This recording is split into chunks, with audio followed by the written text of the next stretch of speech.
নিঃসন্দেহে মুসলিম বিশ্বের কাছে এখন সবচেয়ে জনপ্রিয় নেতা ইরানের ইতিহাসের প্রভাবশালী ও রহস্যময় ব্যক্তিত্ব আয়াতুল্লাহ আলী খামেনি।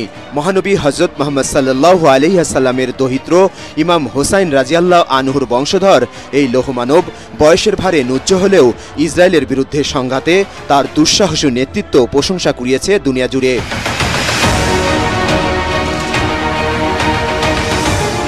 সম্প্রতি ইসরায়েলের আকস্মিক বিমান হামলায় ইরানের সমন্বিত চৌকস সামরিক বাহিনীর শীর্ষ কয়েকজন নেতাকে হারিয়েছেন তিনি, কিন্তু এতে বিন্দুমাত্র টলেননি ৮৬ বছর বয়সী এই শিয়া নেতা। সন্ত্রাসী ইহুদিদের খতম করতে আল্লাহর গায়েবী সাহায্যই যথেষ্ট বলে মনে করেন ইরানের অবিসংবাদিত এই নেতা। বিসমিল্লাহির রহমানির রহিম।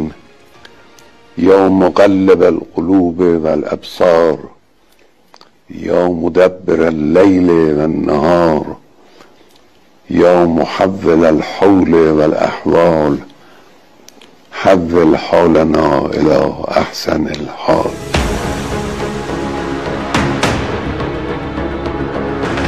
টানা সপ্তমবারের মতো বেস্ট টিস্যু পেপার ব্র্যান্ড হিসেবে স্বীকৃতি পেয়েছে বসুন্ধরা টিস্যু। মধ্যপ্রাচ্যের অন্যতম ক্ষমতাধর মুসলিম নেতা খামেনি গত প্রায় ৪ দশক ধরে শাসন করে আসছেন ইরানকে। নিজ দেশের সার্বভৌমত্বের উপর আঘাত এবং মুসলিমদের উপর ইসরায়েলি নৃশংসতার বিরুদ্ধে এবার জ্বলে উঠেছেন বারুদের মতো।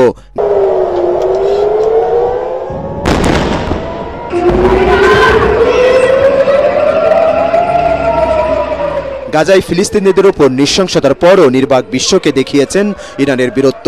ইহুদিদের স্মরণ করিয়ে দিয়েছেন মুসলমানদের বীরত্ব গাথা অতীত ইতিহাসকে।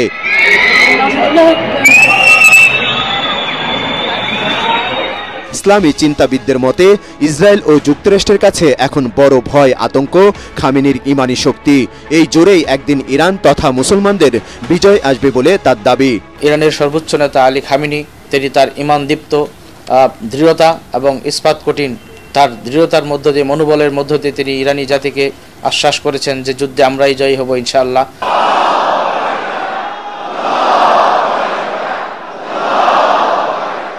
সর্বোচ্চ নেতা হিসেবে ইরানের সরকার, বিচার বিভাগ, সামরিক বাহিনী, ইসলামী বিপ্লবী গার্ড বাহিনী এবং কুদস ফোর্সের উপর পূর্ণ নিয়ন্ত্রণ রাখেন খামেনি।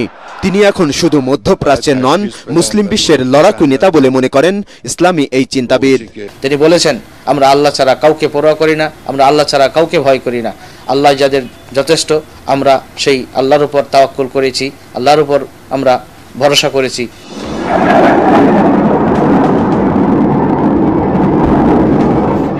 শিয়া সুন্নি বিভেদ থাকলেও ইসরায়েলে সফল ক্ষেপণাস্ত্র অভিযান এবং নিজের নেতৃত্বের কৃতিত্ব দেখিয়ে মুসলমানদের কাছে অভিন্ন নেতা হয়ে উঠেছেন অন্যায়ের কাছে মাথা নত না করা খামেনি।